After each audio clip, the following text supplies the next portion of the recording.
Audiolivro O Grande Conflito, uma saga milenar e seu final surpreendente, de Ellen G. White. Capítulo 24. O Sacerdote. O assunto do santuário desvendou o mistério do desapontamento de 1844. Revelou um sistema completo da verdade, conectado e harmonioso, mostrando que a mão de Deus havia dirigido o grande movimento adventista. Aqueles que aguardavam com fé sua segunda vinda esperavam que ele retornasse em glória. Entretanto, quando suas esperanças foram desapontadas, perderam Jesus de vista. Agora, no lugar santíssimo, mais uma vez, eles viram seu sumo sacerdote, prestes a aparecer como rei e libertador. A luz do santuário iluminou o passado, o presente e o futuro. Embora tenham falhado em compreender a mensagem que lhes havia sido concedida, ela era correta. O erro não estava no cálculo dos períodos, mas no evento que aconteceria ao fim das 2.300 tardes e manhãs. No entanto, tudo o que a profecia previra havia acontecido. Cristo não viera à terra, mas ao lugar santíssimo do templo celestial. Eu estava olhando nas minhas visões da noite, e eis que vinha com as nuvens do céu, um como filho do homem, não para a terra, mas dirigiu-se ao ancião de dias, e o fizeram chegar até ele. Daniel 7, versículo 13. Malaquias também predisse essa vinda, e então, de repente, o Senhor que vocês buscam virá para o seu templo. O mensageiro da aliança, aquele que vocês desejam, virá, diz o Senhor dos Exércitos. Malaquias 3, versículo 1. A chegada do Senhor a esse templo seria súbita, inesperada para seu povo. Eles não estavam procurando por ele ali. As pessoas não estavam prontas para encontrar seu Senhor. Ainda necessitavam de uma obra de preparação. À medida que, pela fé, seguissem o sumo sacerdote em seu ministério, descobririam os novos deveres revelados. Havia outra mensagem de advertência e instrução a ser dada para a igreja. Quem vai suportar? O profeta escreveu: mas quem suportará o dia da sua vinda? Quem ficará em pé quando ele aparecer? Ele se assentará como um refinador e purificador de prata. Purificará os levitas e os refinará como ouro e prata. Assim trarão ao Senhor ofertas com justiça. Malaquias 3, versículos 2 e 3. Aqueles que estiverem vivos na terra quando a intercessão de Cristo terminar, terão que comparecer diante de Deus sem mediador. Suas vestes devem ser imaculadas, e seu caráter precisa estar purificado do pecado pelo sangue aspergido. Pela graça de Deus e o próprio esforço diligente, devem ser vencedores na batalha contra o mal. Enquanto o juízo investigativo está em andamento no céu, enquanto os pecados dos pecadores arrependidos são removidos do santuário, o povo de Deus na terra deve se envolver na obra especial de deixar o pecado de lado. Essa obra é apresentada na mensagem de Apocalipse 14. Quando essa atividade for concluída, os seguidores de Cristo estarão prontos para a sua vinda. Então, a igreja que nosso Senhor receber em sua vinda será sem mancha nem ruga ou coisa semelhante, mas santa e inculpável. Efésios 5, versículo 27. A chegada do noivo. A vinda de Cristo como sumo sacerdote ao lugar santíssimo para a purificação do santuário, Daniel 8, versículo 14, a vinda do Filho do Homem ao ancião de dias, Daniel 7, versículo 13, e a vinda do Senhor a seu templo, Malaquias 3, versículo 1, são o mesmo evento. Isso também é representado pela chegada do noivo ao casamento na parábola das 10 virgens de Mateus 25. Na parábola, quando o noivo chegou, as virgens que estavam preparadas entraram com ele para o banquete nupcial, Mateus 25, versículo 10. A chegada do noivo acontece antes do casamento. O casamento representa o momento em que Cristo recebe seu reino, a cidade santa, a Nova Jerusalém, capital e símbolo do reino. é chamada de a noiva, a esposa do Cordeiro. O anjo disse a João: Venha, eu lhe mostrarei a noiva, a esposa do Cordeiro. Ele me levou no espírito, conta o profeta, e mostrou-me a cidade santa, Jerusalém, que descia do céu da parte de Deus. Apocalipse 21, versículo 9 e 10. A noiva representa a cidade santa, e as virgens que saem para encontrar o noivo são um símbolo da igreja. No Apocalipse, o povo de Deus é descrito como convidado das bodas. Se eles são convidados, não podem ser a noiva. Cristo receberá do ancião de dias, no céu, a autoridade, glória e o reino. A nova Jerusalém, a capital de seu reino, preparada como uma noiva adornada para seu marido. Daniel 7, versículo 14 e Apocalipse 21, versículo 2. Quando ele receber o reino, virá como Rei dos reis e Senhor dos senhores, resgatar seu povo que comerá do banquete das bodas do Cordeiro. A espera. A proclamação "O noivo se aproxima" levou milhares a esperar que o Senhor viesse imediatamente. No momento designado, o noivo veio, não para a terra, mas para o ancião de dias no céu, para o casamento, a recepção de seu reino. As virgens que estavam preparadas entraram com ele para o banquete nupcial. Não estariam presentes pessoalmente, já que estavam na terra. Os seguidores de Cristo devem esperar seu Senhor voltar de um banquete de casamento.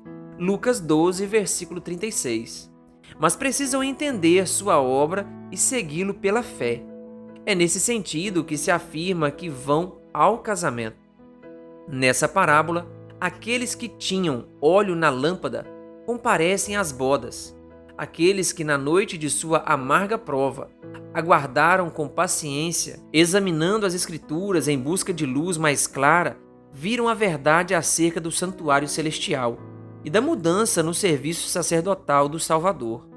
Pela fé, seguiram-no em sua obra no santuário celestial. E todos aqueles que aceitarem as mesmas verdades, seguindo a Cristo pela fé, à medida que ele desempenha a última obra de mediação, entrarão nas bodas. A última parte. De maneira semelhante na parábola de Mateus 22, o julgamento acontece antes das bodas. Antes do casamento, o rei entra para ver se todos os convidados estão usando as vestes nupciais, o manto imaculado do caráter lavado no sangue do Cordeiro. Apocalipse 7, versículo 14. De acordo com o exame de Deus, todos aqueles que estão trajando as vestes nupciais são aceitos e julgados dignos de sua parte no reino de Deus e de um lugar em seu trono. Essa obra de exame do caráter corresponde ao juízo investigativo, a obra final no santuário do alto. Quando o caso daqueles que em todas as eras professaram a Cristo for examinado e decidido, o tempo da graça terminará e a porta da misericórdia será fechada. Assim, em duas curtas frases, as virgens que estavam preparadas entraram com ele para o banquete nupcial e a porta foi fechada. Somos levados ao momento em que a grande obra em prol de nossa salvação será concluída. No santuário terrestre, quando o sumo sacerdote entrava no lugar santíssimo no dia da expiação, terminava o serviço no primeiro compartimento. De igual maneira, quando Cristo entrou no lugar santíssimo para realizar a obra final de expiação, ele finalizou seu ministério no primeiro compartimento. Então, começou o ministério no segundo compartimento. Cristo havia terminado apenas uma parte de sua obra como nosso intercessor, a fim de começar outra parte do trabalho. Ele ainda suplicava em prol dos pecadores perante o Pai com seu sangue. Embora seja verdade que se fechou a porta de esperança e misericórdia por meio da qual os pecadores encontraram acesso a Deus por 1800 anos, outra porta se abriu. Deus ainda oferece perdão dos pecados por meio da intercessão de Cristo no lugar santíssimo. Ainda há uma porta aberta para o santuário celestial, onde Cristo ministra pelos pecadores. Assim, as pessoas conseguiam entender o significado das seguintes palavras de Cristo em Apocalipse: ditas especialmente para este tempo. Estas são as palavras daquele que é santo e verdadeiro, que tem a chave de Davi. O que ele abre, ninguém pode fechar, e o que ele fecha, ninguém pode abrir. Eis que coloquei diante de você uma porta aberta, que ninguém pode fechar. Apocalipse 3, versículos 7 e 8. Aqueles que pela fé seguem a Jesus na grande obra de expiação receberão os benefícios de sua mediação, ao passo que aqueles que rejeitam a luz não extrairão benefício nenhum dela. Os judeus que se recusaram a crer em Cristo como Salvador não poderiam receber perdão por meio dele. Quando Jesus ascendeu ao céu e entrou no santuário a fim de derramar sobre seus discípulos as bênçãos de sua mediação, aqueles judeus foram deixados em trevas para continuar com seus sacrifícios e suas ofertas inúteis. A porta que antes dera ao povo acesso a Deus não estava mais aberta. Os judeus haviam se recusado a buscá-lo da única maneira que ele podia ser encontrado naquela época, por intermédio do santuário no céu. Os judeus incrédulos ilustram a condição dos descuidados e descrentes em meio a professos cristãos que ignoram voluntariamente a obra de nosso sumo sacerdote. No cerimonial simbólico, quando o sumo sacerdote entrava no lugar santíssimo, todos os israelitas precisavam se reunir em torno do santuário e humilhar o coração perante Deus, a fim de receber perdão dos pecados e não ser eliminado da congregação.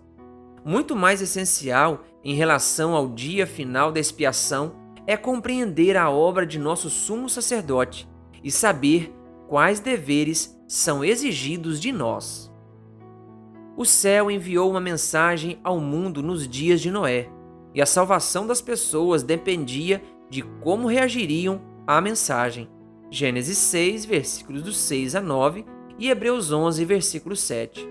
Nos tempos de Sodoma, todos, com exceção de Ló, sua esposa e suas 2 filhas, foram consumidos pelo fogo mandado do céu. Gênesis 19. Isso também aconteceu nos dias de Cristo. O Filho de Deus declarou aos judeus incrédulos daquela geração: eis que a casa de vocês ficará deserta. Mateus 23, versículo 38. Olhando para os últimos dias, o mesmo poder infinito exprime preocupação por aqueles que rejeitaram o amor à verdade que os poderia salvar. Por essa razão, Deus lhes envia um poder sedutor, a fim de que creiam na mentira. 2 Tessalonicenses 2, versículos 10 e 11. Por rejeitarem os ensinos de sua palavra, Deus retira deles seu espírito e os deixa entregues aos enganos que tanto amam.